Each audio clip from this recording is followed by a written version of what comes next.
Hello and welcome to the Handicapable Black Woman Throne Room. My view of humanity is a whole new tea. And if you're coming back from part one, please don't forget to like, comment, and subscribe. I always forget to say it. Sometimes I'm like, okay, if it's good enough, they're automatically going to do it. But then I have to remember back in my marketing advertising days, like, majority of people need step by step directions and they need to hear it repeatedly. So just like seeing an advertisement, on average it takes about 7 times for someone to inquire or think, debate, or inquire to purchase it. So if you didn't know, I say it here and there because yeah, at one point I'm going to get back onto the nerd channel when I start talking more about odd nerd subjects, because I really want to do one or do a series on sexology with versus the five senses, and even like I'm really tempted to create my own butterfly garden. So I really want to look into the different flowers, the colors and things like that. What kind of butterflies are in my area that I could attract, and like even well, I'll get to yeah, you'll see it when you see it. Don't forget to, if you're gonna subscribe to this one, I need to post. Yeah, I still have an episode about that whole cake situation. I still have not uploaded, but I should. So, but yes, that's on the Nerd channel because I kind of talk about advertising, marketing, how to separate yourself from the competition, stuff like that, and a lot of book reviews. I'm gonna start doing books, but I'm gonna do book versus book because I want to find two books slightly into different areas. It's like they're kind of the same genre, but by two different authors and everything like that. But the first two, the both main characters are women of color. One is African American, one is Asian American.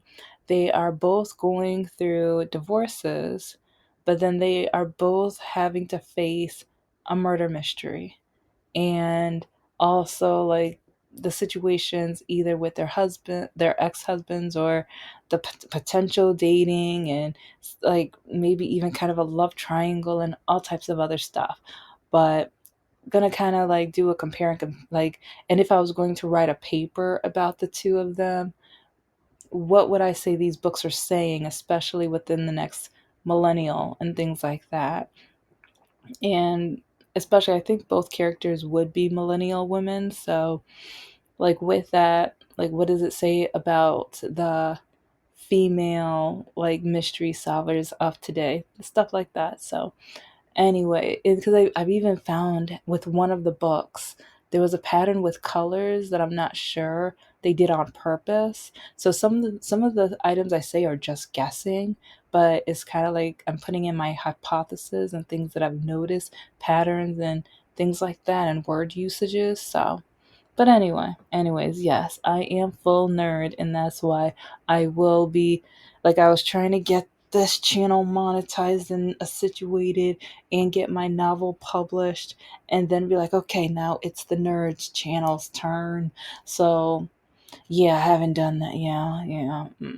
Naughty girl, naughty girl. So you already know that in March I decided that I was gonna have basically a, oh, heck no, I'm not calling you. I'm not talking to you. I'm not giving you any attention unless you call me.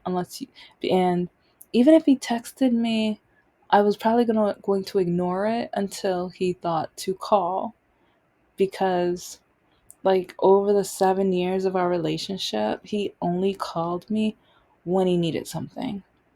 And at first I thought, okay, he has a broken heart from his like ex-wife. She cheated on him. Like first she begged to like marry him and like be his wife and stuff like that. And once she was his wife, she turned around and cheated on him with the dishwasher guy from the bar that she was DJing or whatever. So it's like, okay, whatever, whatever. So I'm like, maybe he just needs time before he trusts me. I don't know. But it just became crazy every time I needed him. He always either told me I was on my own or he couldn't help me or to call my father. And I'm going to do a very petty episode soon because somebody like, even with the oil change episode, it's like when my father was accusing me of lying about getting an oil change. And I went to my room and called him and told him, I was like, okay, I need you to talk to my father because you're the one that told me I was stuck up if I was getting changes from oil change places, and you gave me an oil change. But since I don't have a receipt of that, he's calling me a liar. And I have the receipt from the oil containers, and I gave that to him. But now he's saying I'm such a, like, I probably got this from another guard. Like, yeah, it was crazy. It's like, just go to that episode. It was crazy. But he said no. And I told him I'm getting yelled at. I'm being accused of being a liar. He did not care. And so it was like after my surgery, after like the surgery, I mean, it worked, but it didn't work because the doctors told me it was supposed to cure me or get me like, well, they didn't. They said nothing was wrong with me. They said I don't have anything, and the only thing I needed was the surgery. And after that, I will be as normal as So then it didn't work, and the doctors were blaming me, and I was trying to call him because I was depressed and sad and frustrated, and I was hating myself because I'm like, how am I so stupid I still can't walk? How can I be this dumb? How can I be this pathetic? What, am I just worthless? What, like, it's like I was having all of these thoughts, crying until 2, 3, 4 o'clock in the morning, just wondering why.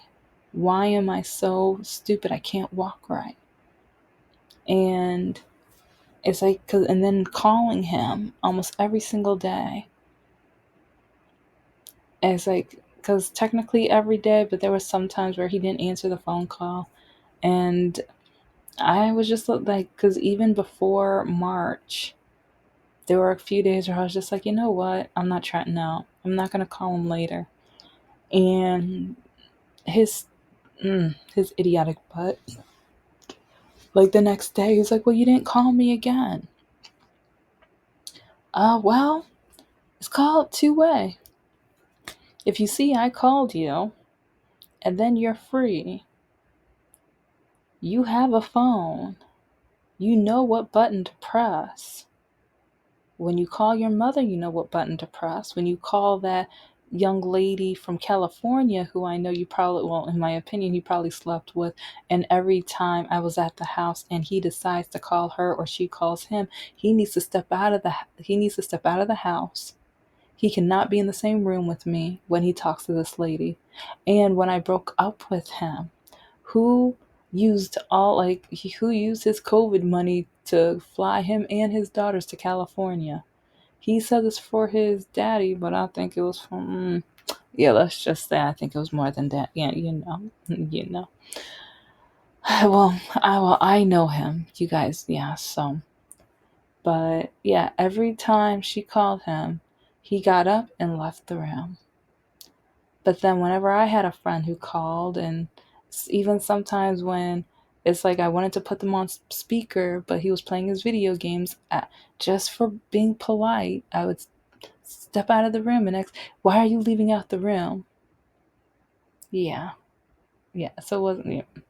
I'm not allowed to leave out the room when I'm on the phone with a friend, but I can't ask when he does it. So all of March, I did not call him whatsoever.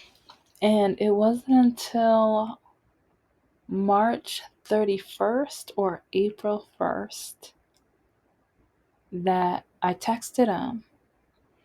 And it's like I need to get the cord so I can plug it up to my laptop. So it's like it won't be this episode, but on Patreon.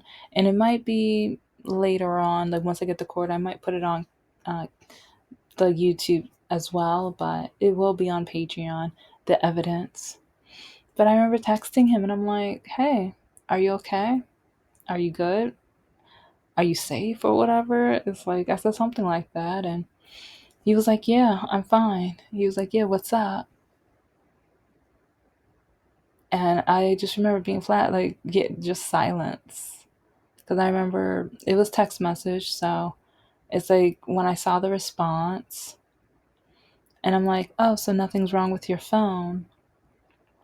He was like, no, nothing's wrong. It was like, and he said something about one of the days, maybe one day or whatever, but he said, yeah, nothing's wrong with his phone.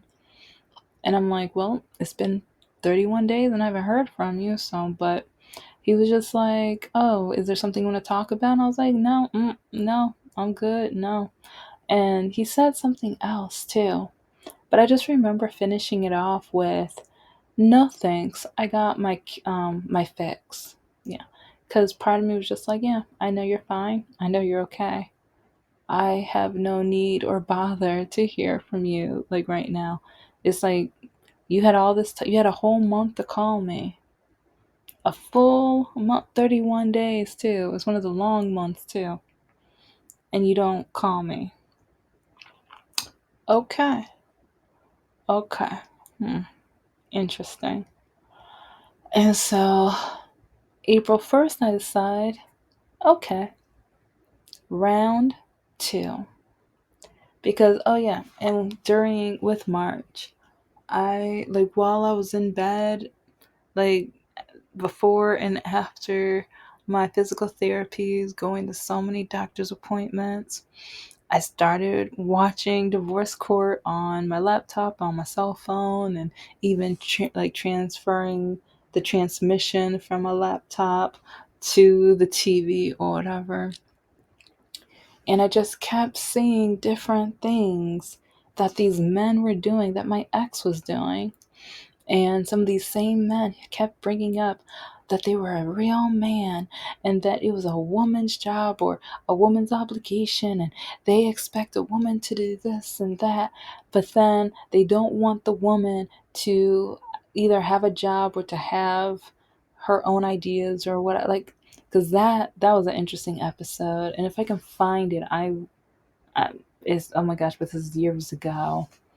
But there was one episode where this young lady, she was striving and networking and doing so much, but her her then husband cheated on her to give her a lesson because he wanted her to stop all that and stay home and cook. And he was just saying, like, I'm losing my wife. She's like, she needs to know how to act. And so, like, when I show you guys screenshots, I show you this because a lot of men think this disgusting way. In my opinion, it's disgusting. And it's just like, you don't want a woman to be smart, have her own ideas, start her own business. It's like you want, like, and part of me really is astounded by that because part of me feels like if a woman is able to work from home, work her own hours, make her own money, it's like that means she doesn't have to ask for permission for days off or vacation days. It's like if she wants a new Prada bag or a name brand or whatever, or if she wants to, like, go out for a nice fancy meal or get her nails done or hair or whatever, she doesn't, like, she's not gonna have to, like, pinch pennies or whatever. Or if the kids want something, she can just do it. And then guess what, part of your house, tax time, if it meets the requirements, ta-da, it's like tax write off. So I don't know, it's just like after I broke up with my ex, a lot of these men, when when they find out about my projects, once I tell them about my projects, some of them are so frustrated, or they're like, "Oh no, I'm not having that." Mm-mm. And with my ex, he, like, if you've been listening to the episodes, you already know he he refused to read my novel. it wasn't until after the breakup, so I'm gonna make sure to even tie that in near the end too. But I told that whole story about maybe I think about 2 months ago. But yeah, I was watching a lot of divorce court and really listening to the women, and oh my gosh, listening to these men, and the men, like some of their tactics, or like even when a man was just like, my count doesn't count. Hers like, but yeah, it's like her count does. If her count is over whatever amount, that means she's nothing but a garden hoe. But it was like I can be with as many women as I want. It's experience, like yeah, and a lot of men think that like that. My ex thinks like that. Oh my yeah, because one like he doesn't realize like he like sporadically he would just be like, "What's your count?" And it's like sometimes you will look at me, but the thing is, I made up different numbers each time. I didn't care because he was like, well, and he would tell me, you don't need to know my number. My number's none of your business. Oh, and this is a white guy too, so yeah, it's like some people who haven't. Yeah, he's yeah. I try to date black men, but most black men don't like me. They say I'm too white, too proper, or stuck up or whatever. So I'm just like so. I try to just find guys with genuine hearts, but then it's not like Mr. No Heart. He faked it until it was a fit. Like we were like together for about 3 to 5 months, and then all of a sudden he flipped and changed or whatever. Or especially once I met his daughters, he changed. Like yeah, it was such a sudden change too. But anyway, so you know what shows I was watching, and I while watching them too, I kept thinking about my novel. I'm like, it can be better. And especially with the awful dating life that I have her in, I was like, I need more emotion. I need more stuff to it. And like part of the reason why I started doing the screenshots, because I wanted more examples of the awful, terrible treatment women go through, but I wanted it to be realistic. And I didn't know I didn't expect to get those real messages. But just for refusing to date Republican MAGA men, they hate. Ooh, they hate. Oh, and they hate when I say nothing back. They can't stand when a woman does not respond to their trolling, their bullying, their terrible behavior, their swearing, or when they call me the R word or the N word, especially when I don't say anything back.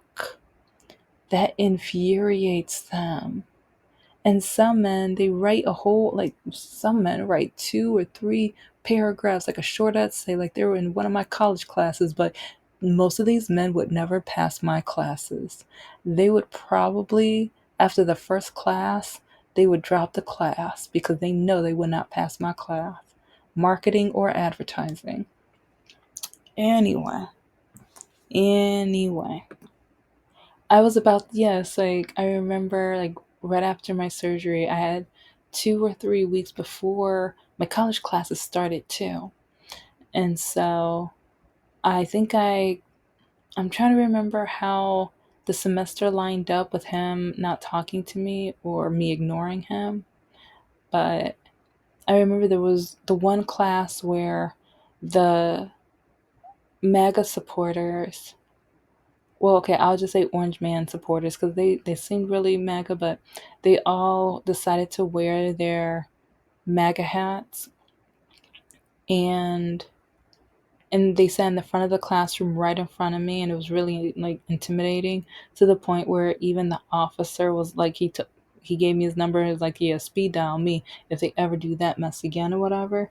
And I wanted to call him, but I'm like, no, he doesn't want to, like, he doesn't call me. He wants me to be his receptionist. He wants me to always like treat him like he's my idol. Like I don't even know, but it's like there were so many times where a girlfriend should be able to call their boyfriend, and the boyfriend should be able to at least support verbally, but then, and even, oh, the Super Bowl was right before COVID too. I invited him over, and he said he was gonna come, but then the night before, he changed his mind, or he said no, no, and he gave some kind of really idiotic excuse. But then I think 2 or 3 weeks before COVID, I want to say two. Yeah. Oh, no, no, no, no, no. Let's see. Because it was before March. It might have been the next week. Yeah. Because, yeah, it's like first it was going to be just Super Bowl. And we were already planning, he ditched it, but we were already planning for him to come over because I was going to create a game night. And I was going to order groceries from Aldi to be dropped off. But that was already arranged because he had to know which weekend he was going to have his daughters. That's how it was going to be. And it was like and that's another reason I decided not to talk to him for a full month, because I caught him on the PC gaming system Steam, and I watched him play video games all night long, and he didn't call me. He texted me around, I think it was 10:30 or 11 o'clock at night, and told me that he had a really crazy busy day, not realizing that I watched him play video games all night long, and he ignored all my phone calls or text messages. So that is one reason why I did not text him for the full entire month of March. But now with April, after I found out that nothing's wrong with his phone, he just decided not to call me. I'm like, okay, round two. So I started all over again. And like I said, during this time, I had physical therapy. I was teaching my college classes. I was facing some iffy situations and more doctor's appointments, more blood. Oh my gosh, the blood work. It's like I was pricked so many one time, one nurse, I was in so much pain, I was crying.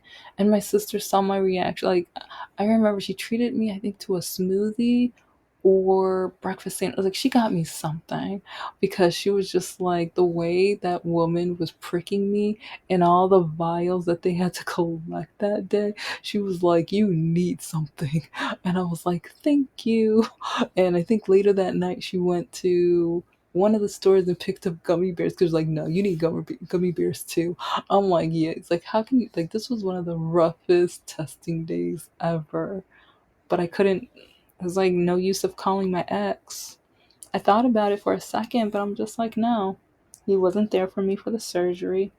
He wasn't there for me. It's like with the beginning of physical therapy and the stitches and all of the other craziness. And it's like, so I was teaching my college classes, and I was reworking my novels, and working on like publishing my children's books, especially because one doctor said it might be cancer.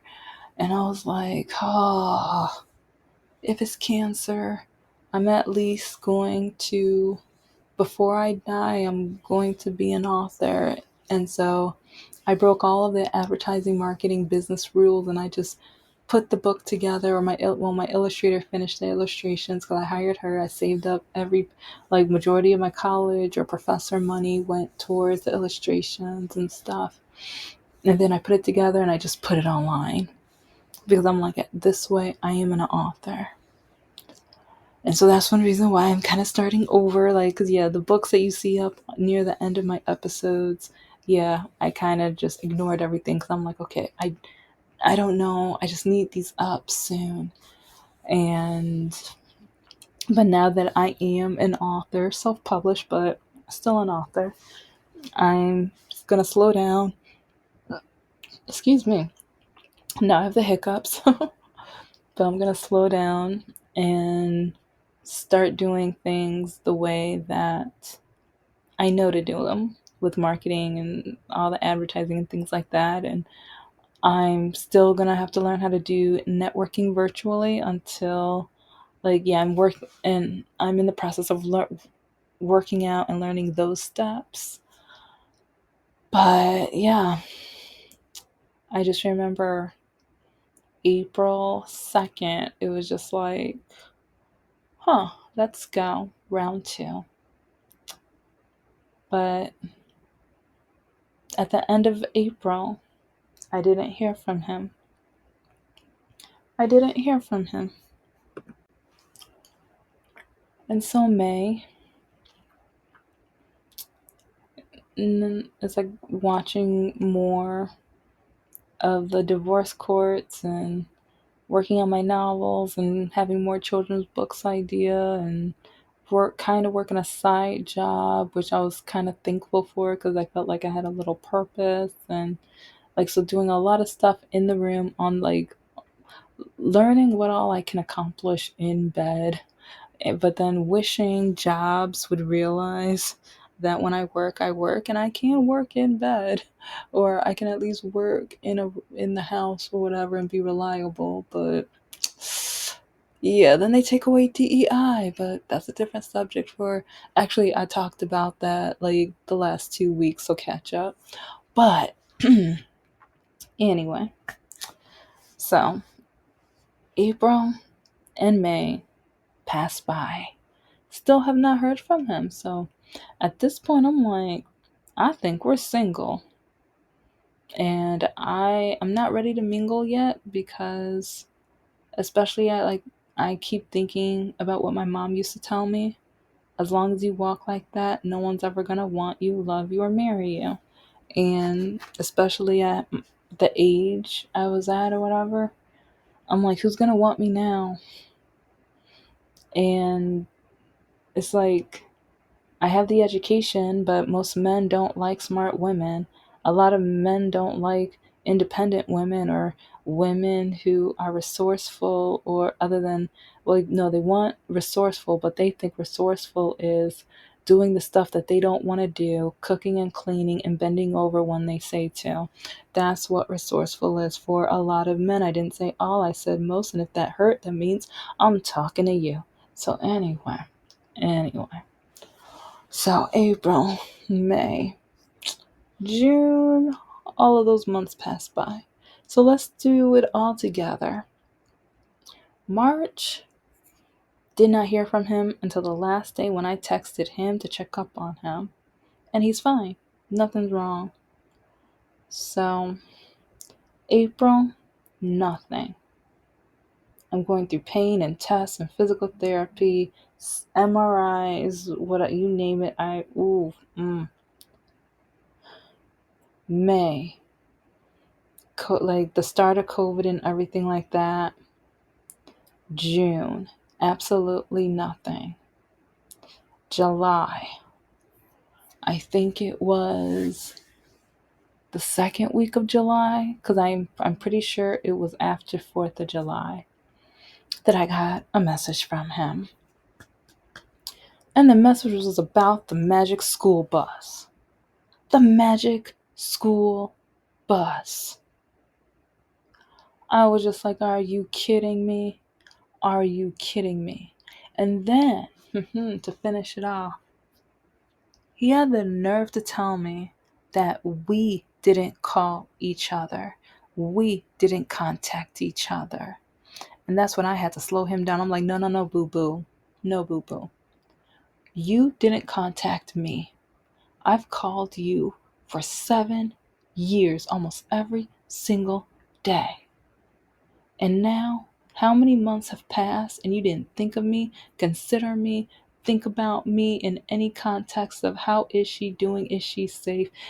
But then you want to say that you want me to be your girlfriend for the rest of your life. You tell me you want me to move up north near your, in my opinion, no good racist family. But thank you for listening to the Handicapable Black Women Throne Room. I am a woman, I'm of color, and I am handicapable. But most importantly, I am human and you're human too.